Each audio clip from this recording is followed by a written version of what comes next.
Everything optimist. Let's spoke the room. So basically, eventually ended up being so basically pressing campaign and more really.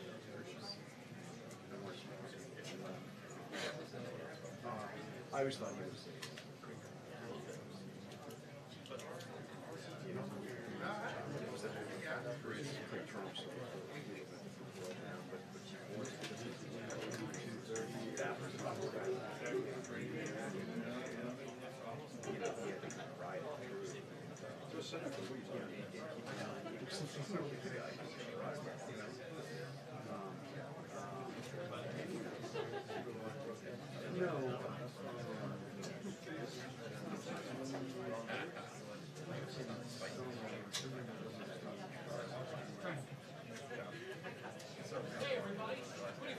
that's right.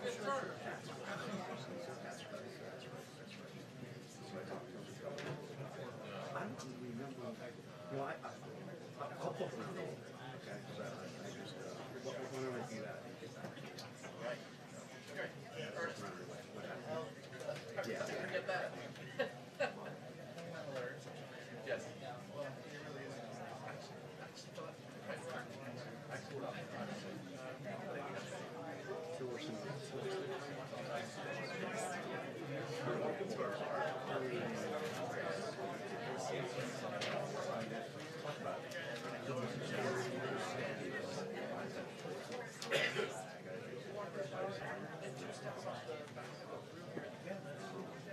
But let me get back to you. Sure. Yeah.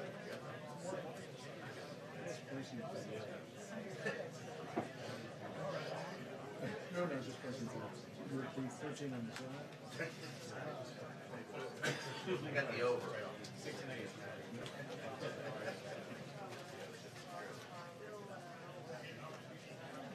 Thanks.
After 6 weeks, he comes and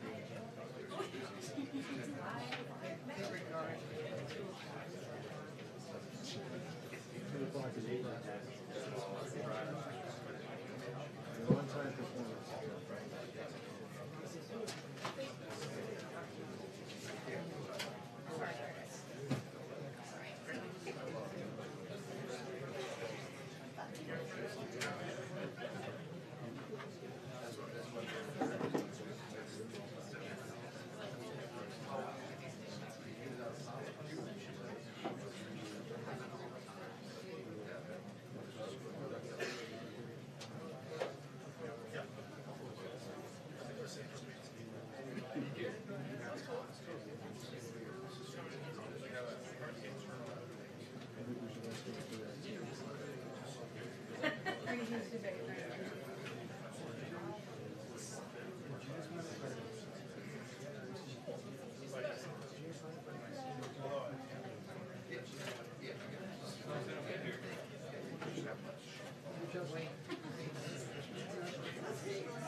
I'm sure it's great. I don't want to encourage any comments.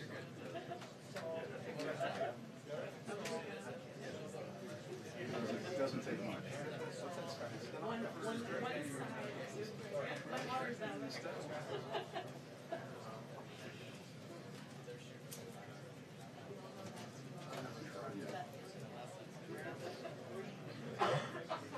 Yes, I am.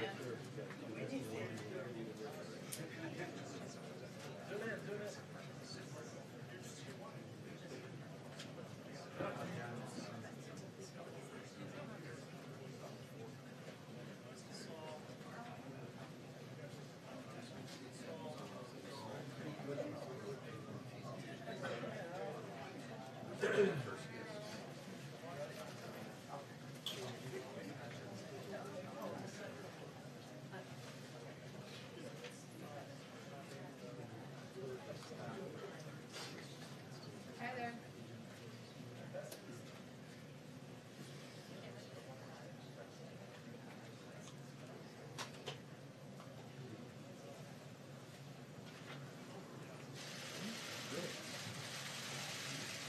Good afternoon. Afternoon. President Trump's 2020 budget, which was released today, builds upon incredible success and keeps his promises to the American people. It continues the president's pro-job creation policies, keeps taxes low, combats the opioid epidemic, protects our veterans, defends our nation, and secures our borders.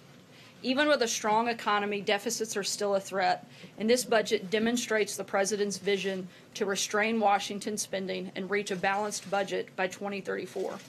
This is a clear roadmap for a more fiscally responsible future if Congress chooses to follow it. To talk about the president's budget proposal and take questions on the topic, I'd like to bring up Acting Director of OMB, Russ Vought. And after that, I'll be back up to take questions of the day. Thanks, Sarah.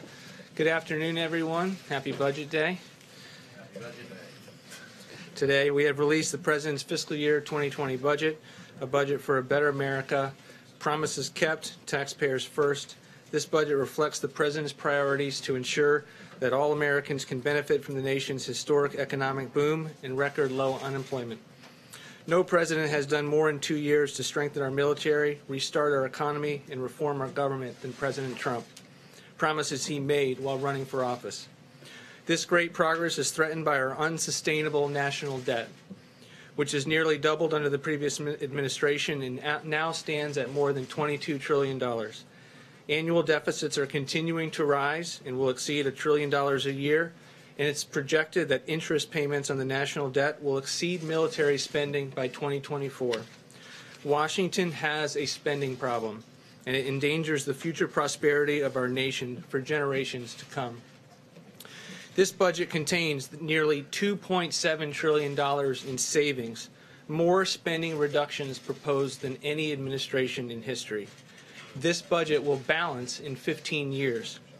Last year, President Trump directed federal agencies to meet a target of a 5% reduction to non-defense discretionary spending.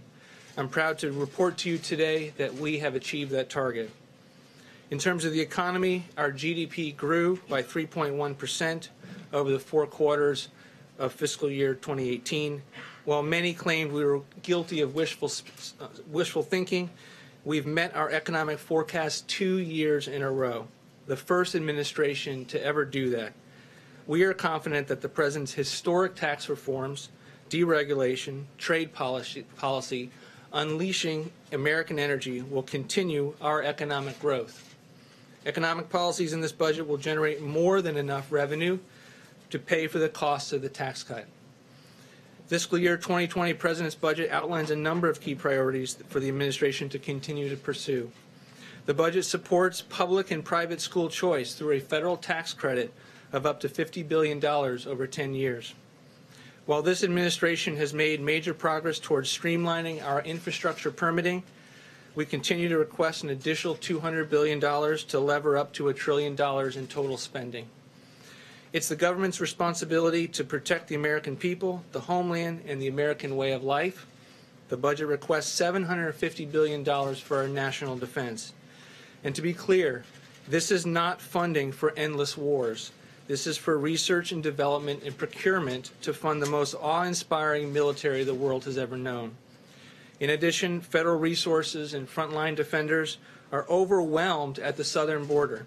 In the fiscal year 2020 budget, provides sizable funding of an $8.6 billion for full completion of the wall and other border security resources. In terms of other major reforms, the administration is proposing uniform work requirements for Medicaid, TANF, SNAP, or food stamps in certain housing programs. We can help low-income families and end dependency on government benefits by strengthening work requirements. The administration also wants to lower drug costs. The budget proposes a drug pricing strategy that puts American patients first, promotes generics, and reduces out-of-pocket costs. This administration has also identified a number of wasteful, inefficient programs. For example, we can save hundreds of millions of dollars by right-sizing and reforming the underperforming programs like Job Corps, a residential youth training program that has made headlines in recent years for the number of security incidents at the facilities.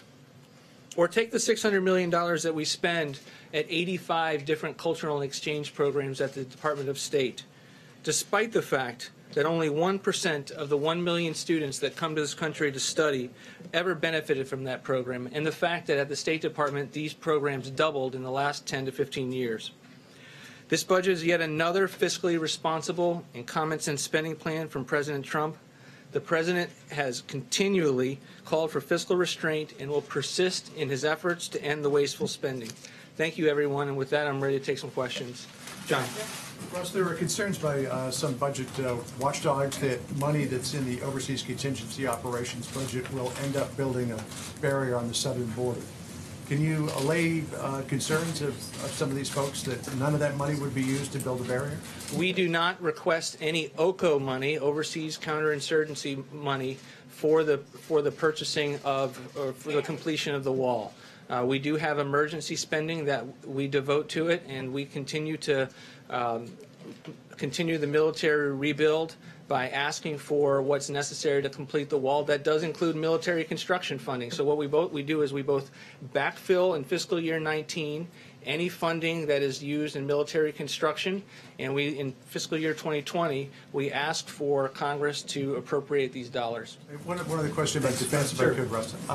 It also calls the budget also calls for purchase of 8 F-15s, and there are concerns that you're going to lower the number of F-35s that are bought. What's the reason for buying the F-15s? We go along the lines of what the Defense Department has requested with their 5-year defense program. It's an allocation of different planes, including the F-35 and the F-18, the Super Hornets.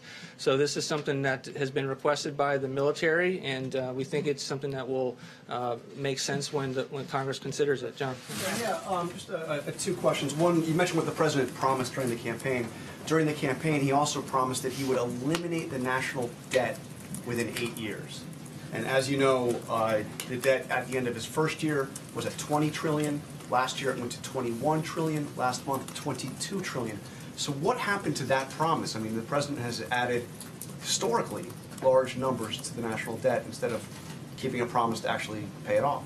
Look, again, the last administration nearly doubled the national debt, and when this president ran for office, he made a commitment to the American people that he would attempt to tackle the debt within 8 years.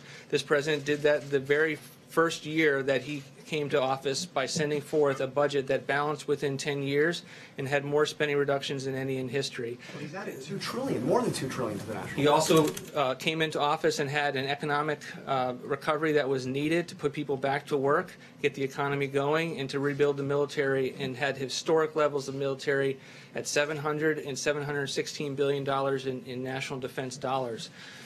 At the same time, Congress has been ignoring the president's spending reductions for the last 2 years. It's only now in our third budget that they're willing to have a conversation about the national debt. We've been trying to have it since we got to office. The president is putting forward these reductions. He's putting forward a 5% cut to non-defense discretionary spending. He's putting forward reforms to mandatory programs that are on autopilot while keeping his commitment to American seniors by not making changes to Medicare and Social Security. Yes. Two quick questions. One, to go back to drill down a little bit on what John Carl asked.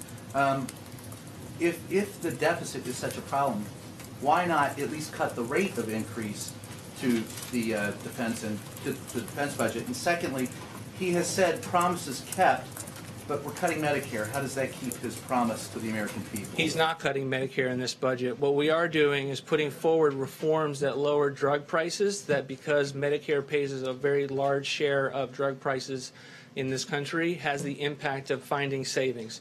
We're also finding waste, fraud, and abuse. But Medicare spending will go up every single year by healthy margins, and there are no structural changes for Medicare beneficiaries. The defense budget, why not at least cut the rate of increase if the deficit is such concern, if it's in the trillions? Why not cut at least the increase? Because he's the commander-in-chief, and he thinks it's important to secure the country. It's one of his most basic constitutional responsibilities.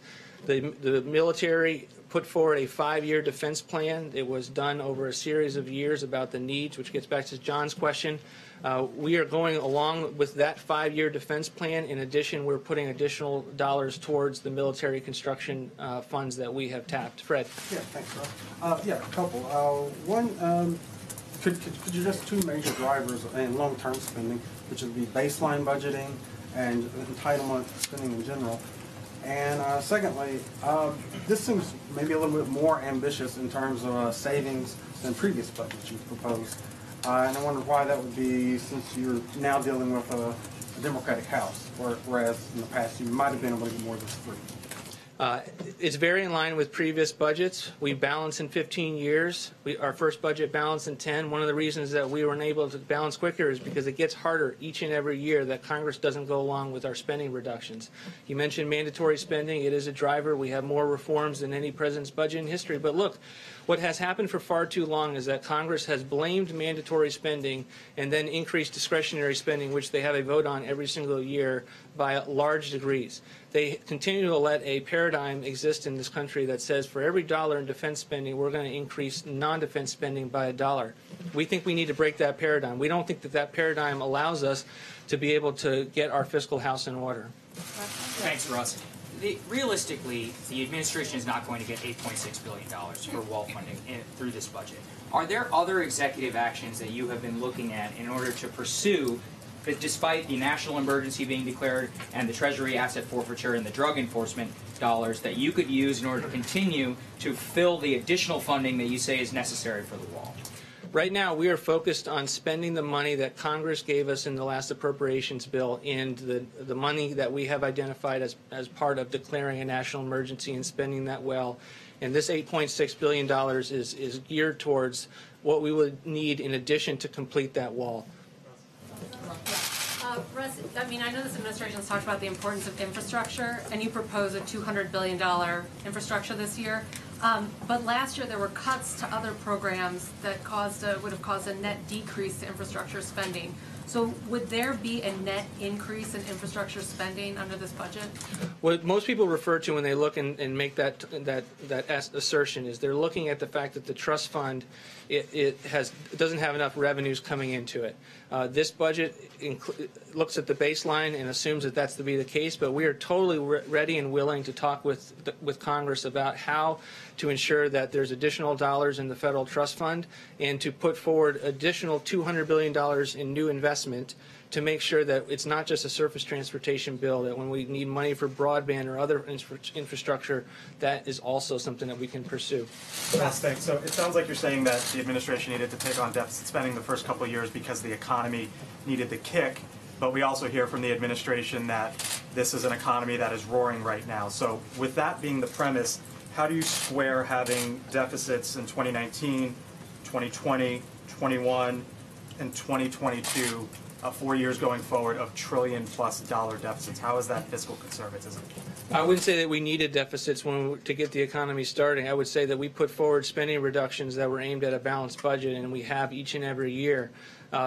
We do have large deficits. That's why we're here transparently saying that we have a problem as a country. That it takes a long time to get out of that mess. We came into office and faced $10.5 trillion right off the bat.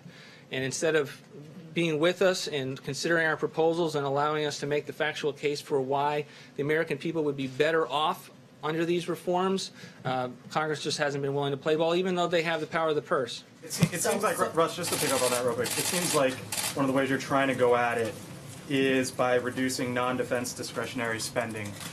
Defense spending over the next 10 years, $7.7 trillion, but non-defense discretionary, $5 trillion. Do you really believe that Congress is going to yank spending down that significantly over the next decade? We believe that every budget is an opportunity to put forward our vision of the next 10 years. We are doing that in this budget, and we are saying to the American people, we can no longer afford the paradigm that Congress keeps giving us, which is that we're never going to make any trade-offs, that we're never going to align what we spend with what we take in, that we're not going to do what every family does across the country in trying to figure out what they can afford before they go out and spend. So yes, we are trying to say that we need to continue to secure the country. We need to continue to secure the border. We're not going to be bashful about that, but at the same time, we're also going to say that we have many, many programs that are wasteful and inefficient that we can no longer afford. Phil. Russ, you called on me next. I'm sorry, Russ. Sure. You came to me. Next question. I want to go to the least of these, welfare reform and SNAP. How much money is proposed for welfare, for this welfare to work initiative with job training, and also with SNAP? What are the lessons learned that you're trying to, I guess, reshape this harvest box proposal? Because it came under great criticism before, and now you're proposing it again. Could you talk about those two issues? It did receive criticism, but we thought those criticisms were unmerited, and we're not going to walk away from the proposal as it pertains to the harvest box. Look, we think there's nothing wrong with putting forward a reform that says, in addition to your normal food stamps spending that benefits that you would get at the retail, that you would get a harvest box that allows you to get a more balanced meal and to save money to the taxpayers at the same time. In terms of work requirements, it's something that has long been viewed as a success since the 1990s. We expand on it. It is something that we have long viewed as important to be able to take the same principles of reducing dependency that we saw in TANF and then apply them to housing and to food stamps and to Medicaid. But there's some people, I'm sorry, but there's some people that slip through the cracks, and they may need job training. Are there funds proposed for job training if you're going to do this welfare to work initiative? Absolutely. The Department of Labor receives an adequate amount of funding in an era where we have $1 trillion deficits. There will be many, many workforce development programs that are funded as part of this budget. A lot of the discussion has been in terms of the federal debt, but can you address the federal unfunded liabilities? Where does that number stand right now, and what does this budget do to address, that much larger number? Look, we have a lot of debts as a country. We're trying to take it on head on. We're trying to say that $22 trillion is not acceptable, that we can't go forward with $1 trillion every single year, and that the way to start doing that is to pursue the types of reforms where we think that the American people will have an opportunity to see how their lives would be better off under our proposals. We do that in federal retirement benefits. We do that in student loans. We do that in welfare reforms. We think that in each one of these scenarios, we're going to be able to encourage the kind of conversation that allows us to get our house in order. Thank you. Thank you, Russ. Lastly, quick comment We extend our prayers to the loved ones and friends and family of those killed in the tragic crash of Ethiopian Airlines Flight ET-302. At least 8 U.S. citizens were among the victims. We are working with the government of Ethiopia and Ethiopian Airlines to offer all possible assistance. With that, I will take your questions. John. Sarah, the president said that Democrats hate Jewish people, according to a recent report. We've also seen him tweet in the last couple of days that Democrats are the, quote, anti-Jewish party. Does the president really believe Democrats hate Jews? Look, the president's been an unwavering and committed ally to Israel and the Jewish people. And frankly, the remarks that have been made by a number of Democrats and failed to be called out by Democrat leadership is frankly abhorrent, and it's sad, and it's something that should be called by name. It shouldn't be put in a watered-down resolution. It should be done the way the Republicans did it when Steve King made terrible comments. We called it out by name, we stripped him of his committee memberships, and we'd like to see Democrats follow suit. But I ask, first of all, you mentioned Steve King. The president, correct me if I'm wrong, has not condemned Steve King. What he said, praising white supremacy. Has the president publicly come out and said anything I speak on behalf of the condemn? president on a number of topics, and I've talked about that a number of times, and I'd refer you back to those comments where I used words like abhorrent and unacceptable. John? We're getting some word that the president plans to nominate Patrick Shanahan later this week to be the Secretary of Defense, elevating him from the acting position. Can you tell us whether or not that is going to happen? I'm not going to make any personnel announcements at this time. I can tell you that the president has a great deal of respect for acting Defense Secretary Shanahan. He likes him, and when the president's ready to make an announcement on that front, he certainly will. There are a lot of actings in the administration these days. Any possibility of removing acting from Mick Mulvaney's title? Certainly a lot of possibility there. Some of the reason that we have actings is because we're waiting on the confirmation process, at least for a couple of those folks, and we hope that that moves forward quickly. Sarah, I wanted to follow up on what the latest with China is. Has the president made an offer for a Mar-a-Lago date? And there's also some reports that the Chinese feel the president's an unreliable negotiating partner after walking out on the North Korea talks. Can we start with the first one? In terms of whether or not we have a date set, not yet. We're continuing in negotiations with China. When we have an announcement for the two leaders to sit down, we'll certainly let you know. What would you say to the concerns by the Chinese that the president's an unreliable negotiating partner after the talks with North Korea broke down and he walked away? I would say that it's absurd. The president's going to make a deal if it's a good deal. He's going to make a deal if it's in the best interest of America. And if he doesn't feel like it's a good deal, it's not worth just signing a piece of paper. And the president didn't feel like what was on the table was enough. The president's 100% committed to denuclearization of the peninsula, and he's going to make sure that whatever we do furthers that process. We'll see what happens with North Korea the same way we're going to see what happens in the negotiations with China. They're ongoing, and the president's going to make sure whatever deal we get is in our best interest, that it's fair and reciprocal trade, that it protects our intellectual property, and that it actually has safeguards to make sure that the Chinese follow through with whatever commitments that they make. Sarah, picking up on that, does the president have any plans to speak with President Xi over the phone? I'm not aware of any scheduled calls, but if we have any, we'll certainly keep you posted. Is that the most likely step here, that they speak on the phone beforehand, or is it possible that these two still meet at the end of the month or the beginning? We're going to keep everything on the table. Again, negotiations are ongoing. The president's team, as well as the Chinese delegation, continue conversations, and when they feel like it's time for the two leaders to sit down, we'll make that happen. Francesca. Thanks, Sarah. I have a news of the day question, but I didn't get asked my budget question before, so can I try You missed on a that big one? moment. I The did, guy with but all the maybe I'll still details. have it. All right, so in the budget, the way that I see it, and there's a lot of pages to go through, it keeps referring to Western Hemisphere with regards to foreign aid spending, but nothing specifically about Central America. The president has said that he wants to cut money to Central America. In fact, he could cut it all. Is that in the budget?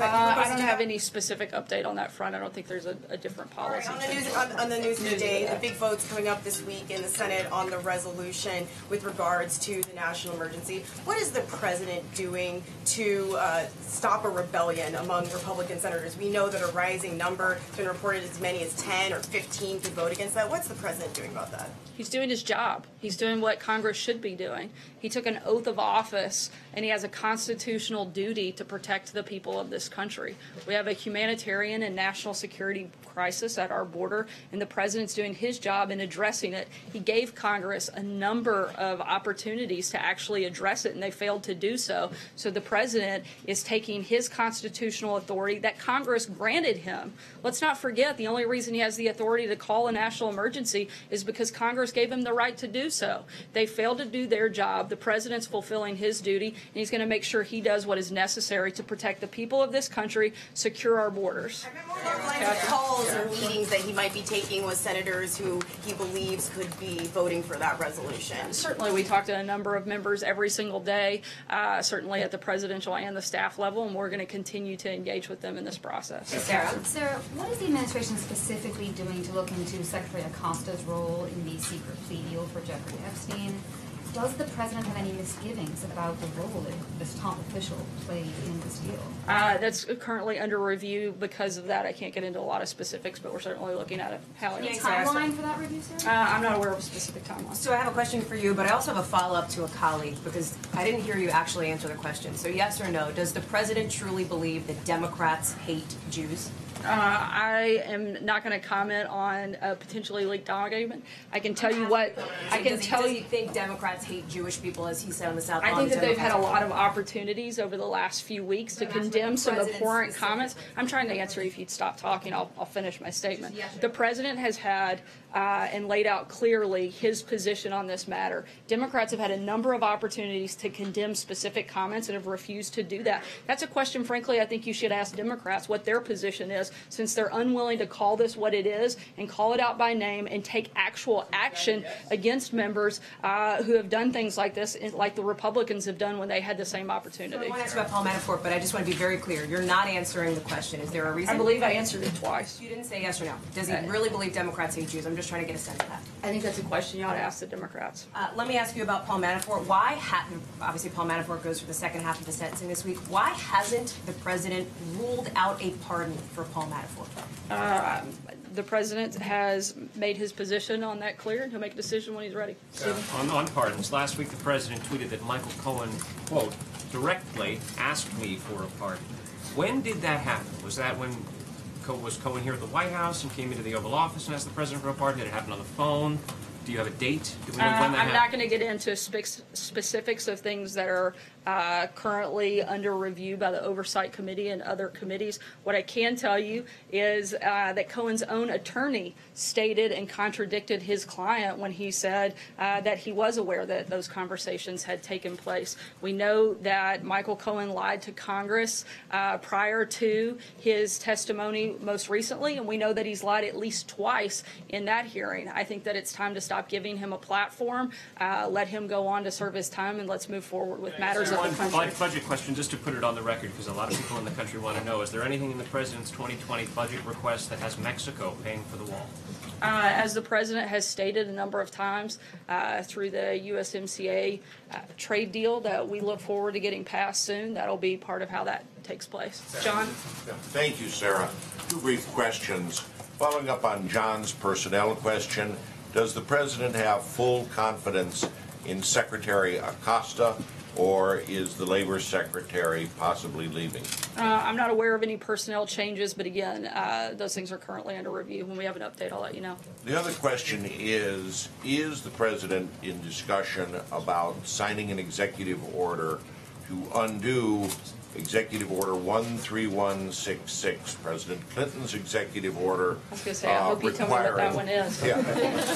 President Clinton's executive order 19 years ago requiring multiple languages. A new executive order I am told, would make English the official language in government. I'm not aware of a specific executive order that's been drafted, but that is the position of the White House. Jim? Yes, did the president ask Gary Cullen to intervene or block AT&T's merger with Time Warner? I'm not aware of any conversations around that matter. And just to get back to John and Hallie's question about the president's comments about Democrats and Jewish people, isn't that kind of rhetoric just sort of beneath everybody? And do you think that the president has thought at all going into this 2020 campaign that the rhetoric just needs to be lowered? Whether it's talking about Democrats, the media, immigrants, or should we just plan on hearing the president use the same kind of language that we heard in 2016 and all through the first couple of years of this administration? Look, I think that the real shame in all of this is that Democrats are perfectly capable of coming together and agreeing on the fact that they're comfortable ripping babies straight from a mother's womb or killing a baby after birth, but they have a hard time condemning the type of comments from Congresswoman Omar. I think that is a great shame. The president has been clear on what his position is, certainly what his support is for the people and the community of Israel. And beyond that, I don't have anything further for you, I Jim. think that just sort of drags down the rhetoric and the debate when you're saying something that's just patently untrue. I mean, obviously, stating their policy positions but is not Democrats patently don't. But untrue. Democrats don't hate Jewish people. It's just silly. It's not true. I think they should call out their members by name, and we've made that clear. I don't have anything further. April? President, you know, Sorry, Jim. his April, rhetoric after Charlottesville saying that there are very fine people on both sides in Charlottesville, essentially suggesting that there are very fine people in the Nazis.